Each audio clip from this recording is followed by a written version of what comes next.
Aloha, welcome back. It is Thursday and we are doing the Thursday column of our Q38. Okay. All right. So, again, one more time, we've got PEMDAS. This time we've got two sets of parentheses. So who remembers what I said?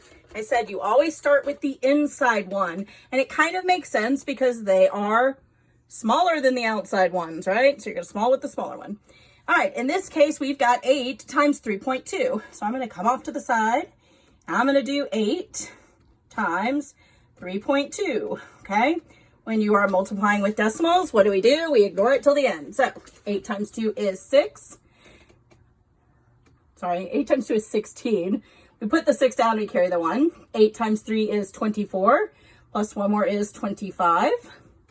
We have moved our decimal 1 time, so we're going to rewrite our problem with our new piece that we've just figured out, 25 and 6/10. Okay. Backtrack and write the rest of it. All right. Okay. So, we still have to do this parentheses, but we're going to have to look at it and move on. Do we have multiplying and dividing in this one? We do not. So we're going to do addition and subtraction from left to right. So we are starting with 6 2/10 minus 4/10. Okay. So just like you would normally, make sure you line up the decimals. That's the most important part of adding and subtracting with decimals. Okay, we are going to do a little bit of borrowing and regrouping. 12 minus 4 leaves me with 8. 5, so we've got 5 and 8/10.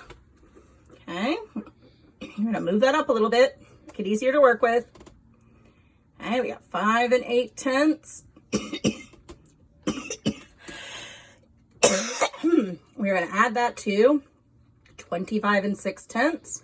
And then finally, we're going to subtract 3 and 1/10 at the end. All right, again, most important part, line up those decimals. 25 and 6/10 plus 5 and 8/10. 8 plus 6 is 14.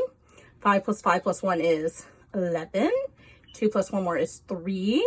We've dropped our decimal down, so we've got 31 and 4/10. The only thing left to do is subtract that last bit, that 3 and 1/10. So I'm just going to rewrite this up. You don't have to if you're working it out on paper because hopefully it's a little bit bigger than my board. All right, we are subtracting. 4 minus 1 is 3. Drop the decimal. Regroup. 11 minus 3 gives me 8. 2 minus nothing is 2, so your final answer is 28 and 3/10. Hey, it looked like a bugaboo. It actually didn't end up being as hard as I thought. Okay? All right, guys. Let's see. Our second box says it wants you to find the product, and it's got 2 problems under find the product. The first one is a fraction problem. All right, now, who remembers what I said about simplifying it before you move on, okay? Because this is the same as saying 7 times 4 over 8 times 7. What do we notice is in both the top and the bottom? We notice there's a 7, so I'm going to divide those and cancel them out. So now they're just both a 1, and that makes it a lot easier to multiply by. 1 times 4 is 4. You can also simplify. You can, but we're not going to confuse them. 8 times 1 is 8, okay? As Mary Beth pointed out, we can simplify that again. What number will go into both 4 and 8? 4 will go into both of them. 4 divided by 4 is 1. 8 divided by 4 is 2. So we are left with 1/2 as our answer. Okay? Mary Beth was trying to point out that you could do more than one reduction. I've shown this to you before, but it kind of confused y'all. Okay, but if you wanted to do a lot of reduction up here, you could have said, oh, there's a 4 in the top and an 8 in the bottom. We can reduce both of those by 4. And then you would have ended up with 1 times 1 is 1 and 2 times 1 is 2. Okay? If that confuses you, forget it. Okay? You could multiply straight across, get 7 times 4 is 28, 8 times 7, and then reduce it. Either way works. Okay? Our next one is a multiplication problem with decimals. Okay, again, what do we know about decimals? We know we ignore them until the end and then count them up at the end. All right, so 8 times 2 is 16. Gotta put the 6, carry the 1. 8 times 2 is 16 again, plus 1 more is 17. 8 times 1 is 8, plus 1 more is 9. We've moved it 1, 2 times, 1, 2 times. Okay, it ends up being 9 76/100. Okay, if I went too fast or you're not sure how we got there, just message me in the bottom and we can go back over that again. Okay. All right, next we're going to find the quotient. All right, so we're starting with 7/9. We are dividing it by 1/8. Okay. All right, so remember, drop, change, flip. We're going to drop the first one. We are going to change it to its opposite operation. And because we're changing it to the opposite operation, we're flipping the second one. Okay. Then you just multiply straight across. Okay. 7 times 8 gives me 56. Thank you, Mary Beth. Just waiting for them to answer. 9 times 1 is 9. Okay. It is improper. So how many times will 9 go into 56? Well, it'll go 6 times. 6 times 9 is 54. So that leaves you with 2 left over. So your answer is 6 2/9. Okay. All right. Let's see. One more quotient problem in that box. This time we are doing, oh, I almost wrote down the wrong one. I almost skipped back to yesterday's box. Sorry, guys. We are dividing by 300ths. We are dividing into, 63 thousandths. All right, one more time. You can have them on the inside, but not the outside. So we're going to have to move that 1, 2 times. Okay, if we do it to the outside, we do it to the inside 1, 2 times, and then move it straight up. And there we go. How many times will 3 go into 0? Well, it won't. How many times will 3 go into 6? It'll go 2 times. 2 times 3 is 6. Okay, bring down our next number. How many times will 3 go into 3? It'll go 1 time. And there's your answer, 2 1/10. Okay, I know y'all are not getting these wrong because y'all are awesome with these. We've done them enough. Okay, next we are adding and subtracting our fractions. Again, they were kind and used the same ones, so we only really have to write it down once if we are careful. Or you can write it down twice, doesn't matter to me. But you only have to figure it out once. The conversions, that is. Okay, all right. Seems like they really like that 8 and 9 to this week.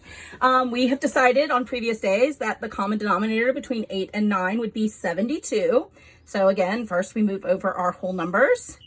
Then we'll put down a 72 as the denominator for both. And we'll figure out how we got there. How did we get from 8 to 72? We multiply by 9. So 9 times 1 is 9. How did we get from 9 to 72?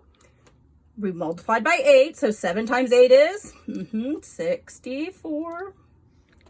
Nope, that's wrong. 54. Sorry. Messed that one up. No, 56. Good Lord. Davis is a little bit batty today. All right, there we go. You got it eventually. I did. I got it eventually. And guys, what does this prove? Even teachers make mistakes. Just keep going. Keep trying and keep checking your work. All right, so we're adding these together. 56 plus 9 gives me 65 over 72. 8 plus 4 gives me 12. Is there something that you can divide 65 and 72 by? I think not. Can't think of anything. So at the moment, we're going to leave it as 65, 70 seconds. All right. If you think of something, sticker for you. All right. Now, again, you can, since we've already done our conversions, you can just rewrite it like this, except with a subtraction sign, okay? 56 minus 9 leaves me with 47 over 72. 8 minus 4 leaves me with 4. I do not think we can reduce that. I'm pretty sure 47 is prime. Right, Mary Beth? I think it is. All right. So there you go. You're left with that.